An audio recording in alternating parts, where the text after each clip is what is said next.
이번에는 대한민국 역사상 지금까지 없었던 일이 발생합니다.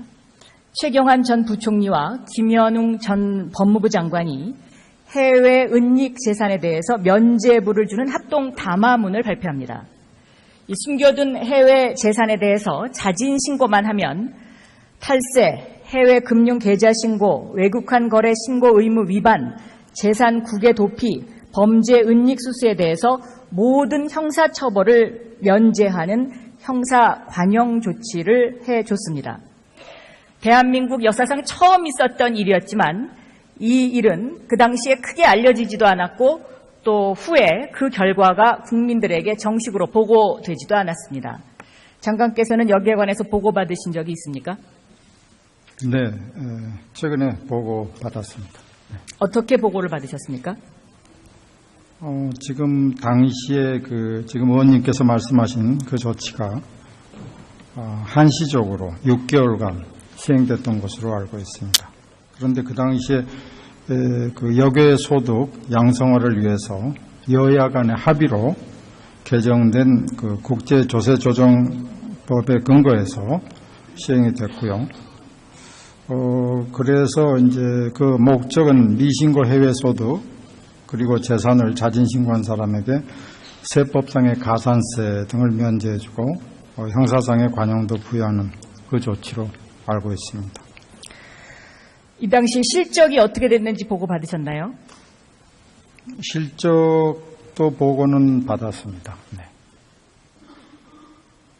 그 보고 받으신 걸 설명을 좀 해주시죠. 그건 구체적으로 제가 지금 이 자리에서 말씀드리기는 좀 그렇습니다. 그 개인 관련된 정보가 있고요. 그래서 그 전체 금액에 대해서는 제가 다 나중에 필요하시면 알려드리겠습니다. 이 당시에 2조 1,399억 원의 해외 금융계좌가 신고가 됩니다. 그런데 지금까지 여기에 대해서 단 한 푼의 세금 추징도 없었습니다. 지금 말씀하신 대로 그 면죄부가 주어진 시간이 2015년 10월부터 2016년 3월까지 6개월간입니다. 그런데 이 시기가 어떤 시기냐? 바로 삼성전자가 최순실 모녀 소유의 코레스포츠에 35억 원을 지원하고 미르재단에 125억 원을 출연하고 K스포츠재단에 79억 원을 출연한 바로 그 기간하고 겹치죠. 이 시기가.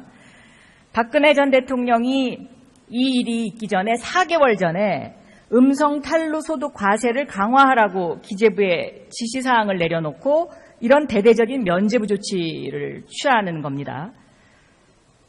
과거에도 이런 사례가 없었죠. 그리고 또 숨겨진 해외 재산을 자진 신고한다고 해서 형사적 책임을 면제해 준 사례가 있었습니까, 과거에? 없었던 것으로 알고 있습니다만은 당시에 이러한 그 한시적 시행의 그 배경이나 이런 것에 대해서는 제가 알 수가 없고요. 그래서 제대로 장관께서 보고를 받으셔야 한다고 생각합니다.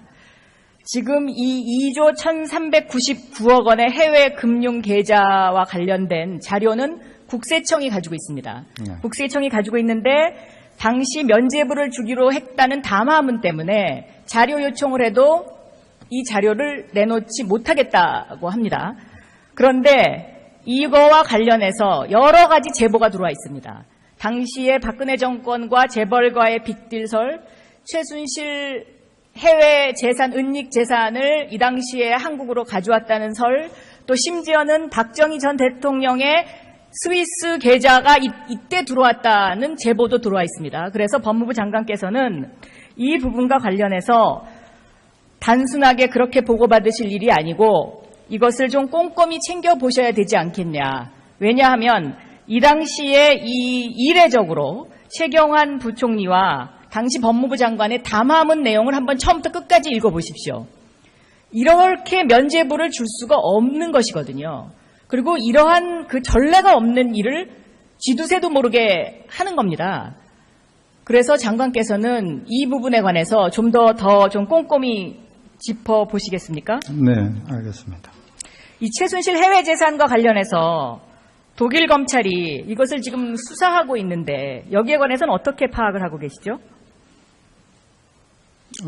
그 부분에 대해서는 독일 햇센주 검찰총장이 법무부에 보내온 서신이 있습니다.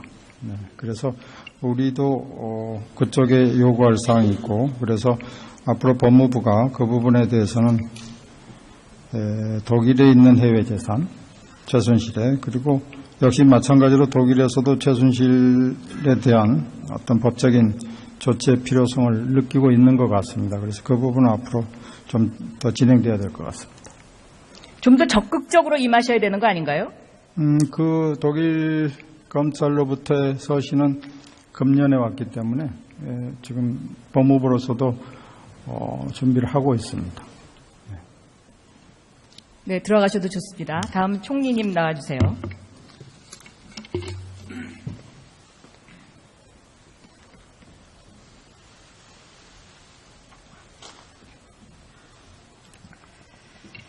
제가 2013년 8월 16일 국정원 댓글 의혹 사건 국정조사에서 원세훈 전 국정원장의 업무 지시 녹취록을 공개를 한 바가 있습니다. 그 당시 정부 당국은 모든 것을 부인했지만 이제는 이것이 다 사실로 밝혀지고 있고, 심지어 이 댓글 불에에 얼마만큼의 예산 지원이 이루어졌는지는 아직까지 정확하게 취합이 안 되고 있지 않습니까? 네. 오늘 아침 기사를 보면은 이 댓글 수사받느라 고생했다. 그래서 국정원 퇴직자들에게 골프장을 이용해라. 이런 황당한 복지 예산까지 지금 지급이 되고 있는 이런 상황인데요. 정부 부처가 특수활동비를 각 부처에 대폭 삭감했습니다. 그런데 국정원만 지금 현재 예외로 돼 있어요. 왜 그랬습니까, 총리님? 이제 저도 알아보니까요. 이제 특수활동비라는 용어가 일반 부처와 국정원이 혼용해서 쓰고 있어요. 같이 쓰고 있는데 조금 내용이 다르더라고요. 예를 들면 제 경우에 특수활동비도 있습니다. 예컨대 추석 연휴를 앞두고 경찰 관서에 격려하러 갔는데 수고한다고 회식비를 좀 드린다거나 이런 것들이 그렇게 집행이 되는데요. 국정원의 경우는 정보기관의 특수성 때문에 인건비다, 시설비다, 사업비다 이런 구분이 없이 뭉뚱그려서 특수활동비라고 쓰고 있어서 좀 오해를 야기하는 것 같습니다. 그걸 좀 투명하게 하면 좋으련만 그걸 투명하게 하면 국정원의 인원이라든가 조직 규모라든가 이게 드러나게 되기 때문에 외국에서도 좀 뭉뚱그려 하는 그런 사례들이 많다고 들었습니다. 지금 총리께서도 국정원의 전형적인 보고 형태 그대로 지금 말씀을 하시는데 이 국정원의 인건비와 특수활동비를 구분해야 됩니다. 그리고 국정원의 특수활동비가 단일 항목으로 지금 돼 있지 않습니까? 네. 기재부에서도 이것을 컨트롤을 하지 못하고 있죠. 그러니까 국정원 예산은 그 어느 누구도 지금 대한민국에서 제대로 들여다본 사람이 아무도 없습니다. 국회에서조차 이 국정원 예산에 관해서는 제대로 된 감사가 이루어지지 않고 있고 오히려 국정원의 자체 감사에 이것을 맡기고 있는데 이것은 고양이한테 생선 갖다 주는 거하고 똑같죠. 그래서 저는 정부에서 여기에 관한 개선책을 내놔야 된다고 생각합니다. 어떠한 개선책이 있을 수 우선은 있을까요? 국정원 개혁위원회가 지금 가동되고 있습니다. 조금 전에 말씀하신 전 국정원장의 댓글 관여 이것에 대해서도 조사해서 수사 의뢰를 건의한 것도 국정원 개혁위원회입니다만은 아까 특수활동비 예산의 불투명성에 대해서는 국정원의 특수성, 정보기관의 특수성도 감안하고 외국의 사례에도 비춰보면서 그러나 최대한 공개될 수 있고 감시될 수 있고 통제받을 수 있도록 하는 것이 옳은 방향이라고 생각합니다. 그걸 포함해서 국정원 개혁 과제에 넣어서 보고 싶습니다. 국정원에도 그렇게 부탁을 드리겠습니다. 이것은 부탁해서 해결될 일은 아니고요. 제가 말은 부탁이지만 제가 그냥 무슨 지시라든가 훈시라든가 이런 말 별로 안 좋아합니다.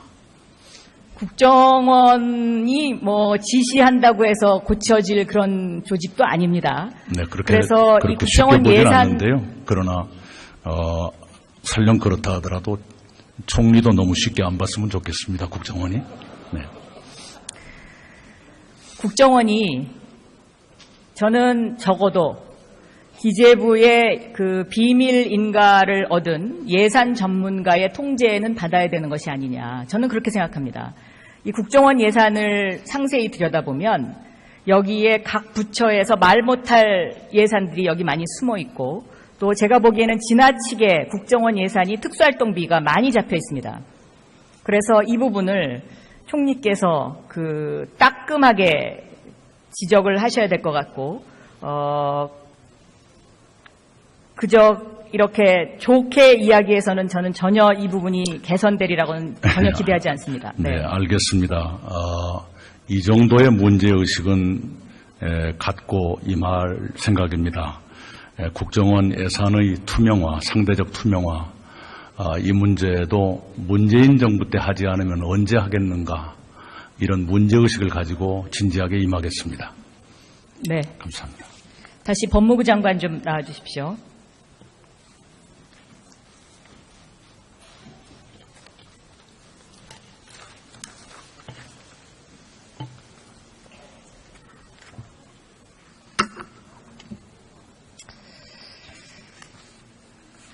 BBK 사건이 지금 다시 주목받고 있지 않습니까? 네. 이명박 후보 시절에 그 광운대 동영상이 화제가 된 적이 있는데, 그 광운대 동영상을 보면 그 동영상에서 이명박 전 대통령은 BBK를 설립했다고 말을 합니다. 그런데 당시 대변인이 이 동영상을 보고 주어가 없다, 이렇게 발뺌을 하죠. 검찰도 똑같이 BBK는 이명박과 관련이 없고 회사 공금 횡령은 김경준의 단독 범행이다, 이렇게 결론을 내렸습니다. 장관께서도 이 검찰의 결론이 맞다고 생각하십니까? 저도 최근에 이 BBK 관련된 새로운 증거라고 주장하는 것, 그리고 이제 기사, 또 책자도 발간이 돼서 관심을 가지고 들여다보고 있습니다만은, 지금 단계에서 어떤 것이 진실인지 솔직히 저 개인으로서는 지금 판단하기가 어렵고요. 그래서 뭐라고 말씀드릴 수가 없습니다. 최근에 새로 밝혀진 사실 가운데 이 김경준이 해외로 빼돌린 돈 중에 일부가 스위스 계좌에 있다가 다스로 송금이 됐고요. 또 그 과정에서 LA 전 총영사 김재수 씨가 관여가 돼 있고, 또 다스로 송금된 돈이 실제 주인이 이명박 전 대통령의 외삼촌이었고, 또 현재 그 회사에 이명박 전 대통령의 아들이 전무로 근무를 하고 있습니다. 이러한 상황을 봤을 때 BBK 사건은 아직 진행형입니다. 또 정봉주 전 의원 같은 경우에는 이러한 억울한 일로 옥살이까지 했습니다. 이런 억울한 것을 저는 검찰이 스스로 고백하고, 우리가 그 당시에 수사를 잘못했다, 그래서 이 부분은 국민들에게 사죄를 하고, 이 부분에 관해서 저는 전면적인 재수사를 해야 된다고 생각하는데, 장관께서는 어떻게 생각하십니까? 검찰에서도 지금 어떤 새로운 수사 단서가 추가로 확인이 되면 재수사 필요성을 신중하게 검토할 것으로 생각하고 있습니다. 정봉주 전 의원 같은 경우에는 저는 특별 사면을 해줘야 된다고 생각합니다. 왜냐하면 억울한 옥살이를 했기 때문에 그렇습니다. 이 부분에 대한 의견도 좀 말씀해 주세요. 사면에 대해서는 제가 좀 말씀드리기가 곤란하다는 점을 양해해 주시기 바랍니다. 지금 새로운 단서가 나오면 수사를 하시겠다고 말씀을 하셨죠? 제가 한 가지 더 여기서 말씀을 드릴 게 있는데요. 이 BBK와 관련해서 가짜 편지 사건 들어보신 적 있습니까? 네. 이 가짜 편지 사건과 관련해서 제가 새로운 단서를 하나 보여드리도록 하겠습니다. 화면 좀 보여주세요.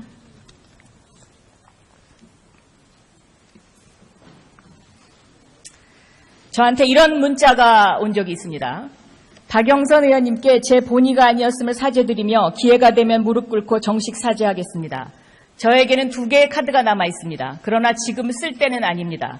가짜 편지 검찰청 발표는 담당 검사 박철우 검사의 말 빼고는 전부 거짓입니다.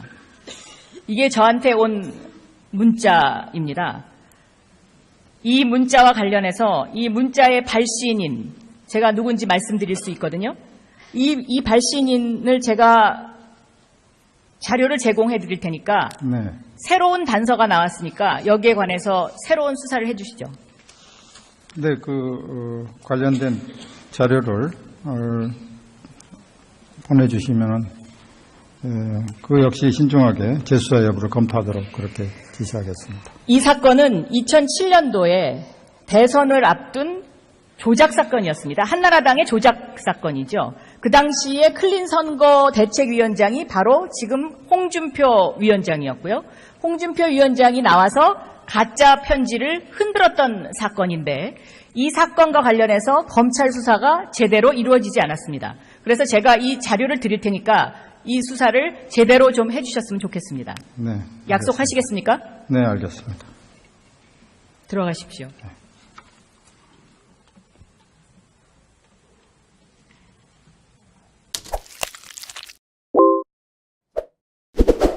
네, 자료 요청을 해도 이 자료를 내놓지 못하겠다고 합니다. 그런데 이거와 관련해서 여러 가지 제보가 들어와 있습니다. 당시에 박근혜 정권과 재벌과의 빅딜설, 최순실 해외 재산, 은닉 재산을 이 당시에 한국으로 가져왔다는 설, 또 심지어는 박정희 전 대통령의 스위스 계좌가 이때 들어왔다는 제보도 들어와 있습니다. 그래서 법무부 장관께서는 이 부분과 관련해서 단순하게 그렇게 보고받으실 일이 아니고 이것을 좀 꼼꼼히 챙겨보셔야 되지 않겠냐. 왜냐하면 이 당시에 이례적으로 최경환 부총리와 당시 법무부 장관의 담화문 내용을 한번 처음부터 끝까지 읽어보십시오. 이렇게 면죄부를 줄 수가 없는 것이거든요. 그리고 이러한 그 전례가 없는 일을 쥐두새도 못 보고받으신 걸 설명을 좀 해주시죠. 그건 구체적으로 제가 지금 이 자리에서 말씀드리기는 좀 그렇습니다. 그 개인 관련된 정보가 있고요. 그래서 그 전체 금액에 대해서는 제가 다 나중에 필요하시면 알려드리겠습니다. 이 당시에 2조 1,399억 원의 해외 금융계좌가 신고가 됩니다. 그런데 지금까지 여기에 대해서 단 한 푼의 세금 추징도 없었습니다. 지금 말씀하신 대로 그 면죄부가 주어진 시간이 2015년 10월부터 2016년 3월까지 6개월간입니다. 그런데 이 시기가 어떤 시기냐?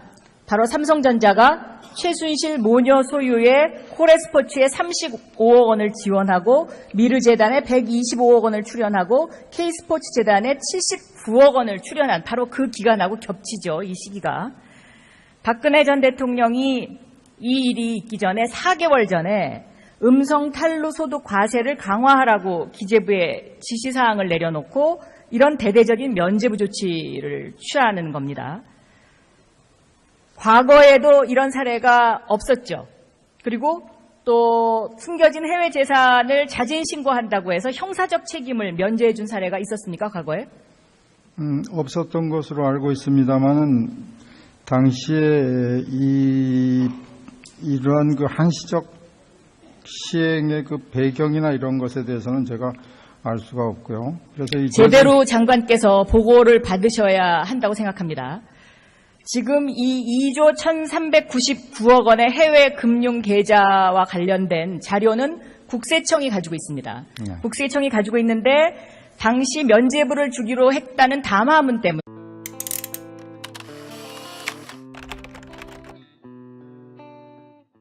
대한민국 역사상 지금까지 없었던 일이 발생합니다. 최경환 전 부총리와 김현웅 전 법무부 장관이 해외 은닉 재산에 대해서 면죄부를 주는 합동 담화문을 발표합니다.